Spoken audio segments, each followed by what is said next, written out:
સ્વયંવર એ મારું એટલે કે ભરત સાંગાણીનું લખેલું એકાંકી નાટક છે. આ નાટકનું બેકગ્રાઉન્ડ બહુ દિલચસ્પ છે. કુરુક્ષેત્રમાં મહાભારતના યુદ્ધ પછી ભારતભરના બધા રાજાઓ ત્યાં ભેગા થાય છે પુણ્ય સ્નાન કરવા માટે. ત્યારે પાંડવો હસ્તિનાપુરથી દ્રૌપદી સાથે આવે છે અને કૃષ્ણ એની પટરાણીઓ સાથે દ્વારકાથી પધારે છે. આ પહેલી વખત રૂકમણી અને દ્રૌપદી એકબીજાને મળે છે.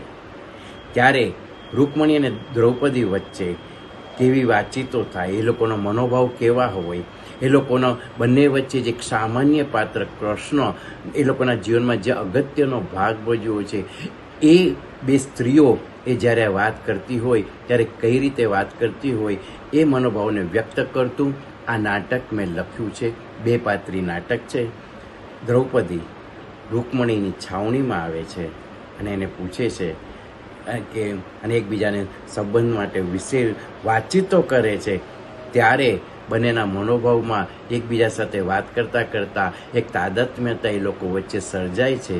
અને ત્યારે દ્રૌપદી પૂછે છે, હે રૂકમણી, તમે જગતનો પ્રથમ પ્રેમપત્ર કૃષ્ણને લખ્યો, એમાં તમે શું લખ્યું હતું એ જો તમને અયોગ્ય ન જણાય તો જરૂર મને કહો. એ તમારી એ વખતની મનોદશા, મનોવ્યથા મારે જાણવી છે.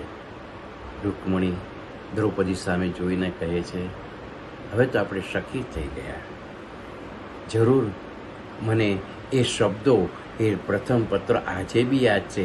એનું સ્મરણ કરતાં કરતાં હું તમને જણાવું. હે પ્રેમ સ્વરૂપ શ્યામ સુંદર, આપ જ કહો, એવી કઈ કુલવાન, મહાગુણવાન અને ધૈર્યવાન કન્યા હશે જે વિવાહ કરવા યોગ્ય સમય આવતા પતિ તરીકે આપને ન વરે?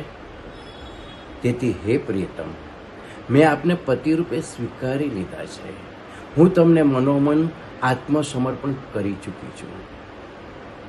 પ્રાણવલ્લભ, હું આપ જેવા વીર પુરુષને સમર્પિત થઈ ચૂકી છું. હવે સિંહના ભાગ તરીકે નક્કી થયેલી એવી મને શિયાળ પડશી ન જાય, અર્થાત શિશુપાલ મને સ્પર્શ ન કરી જાય, એ ધ્યાન રાખવાની જવાબદારી તમારી છે.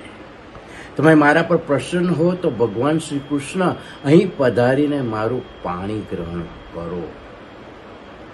શિશુપાલ અથવા કોઈ પણ પુરુષ મારો સ્પર્શ ન કરી શકે.